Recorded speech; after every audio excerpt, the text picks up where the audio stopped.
Alright folks, it is the lazy gardener here at the Alabama test site. If you look down there at the tote, you will see it is completely full of water, which means probably about a 3-year supply. A concern I had coming here was whether or not the valve was working.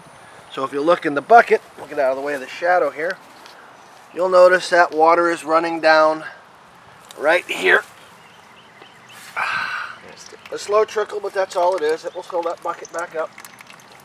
So the valve is working because it wasn't leaking. It didn't overflow. If you will look here, you will see some of the weeds that I pulled out of the pots. One of them was a quite pointed lesson that this had managed to climb into the pot. This is a wild raspberry. Got into the pot and started to grow. I ripped it out. It's around here somewhere. I'm getting ready to put one of these 3 store-bought Better Boys in.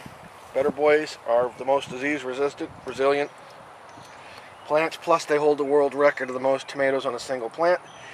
It is early April. One of the issues we've been having is that we've been planting here late May. The growing season, as you can look around, if you just look around everywhere here, is long since started. Well, at least a couple weeks into it, which is why I bought 8-week-old. Actually, those are probably closer to 10-week-old plants.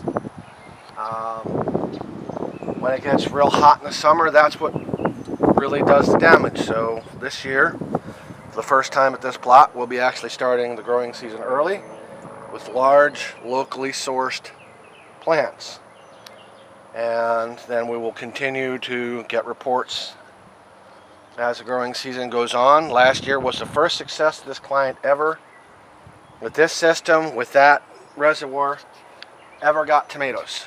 This client is really, really, really, really good at killing plants. And it has been a tremendous challenge to make it possible for her to do so. And so, that's where we are. So in a little bit, we'll come back and everything will be planted and good to go. Alright, we are back again. As you can see, we have these lovely dark green. These are planted deep. You'll be happy to know the soil was wet down there where the permanent wicking cups are. Put a little up top, you see some of the multicolored Miracle-Gro shaking feet. There's actually some down there in the bottom as well. I have a new circulating pump here. Lovely new 20-watt solar panel.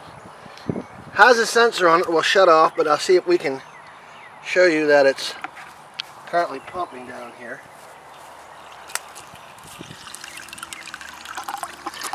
I took the hose off, which you see goes over to here, because I was afraid it was flowing so much water that it would stop it from filling this. The idea, of course, is this will shut off at night and top itself off.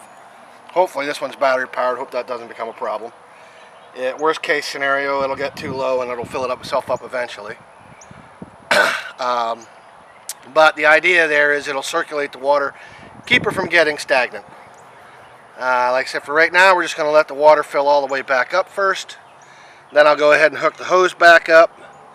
And then we will head back to the main research sites and give reports as time goes on. So until next time.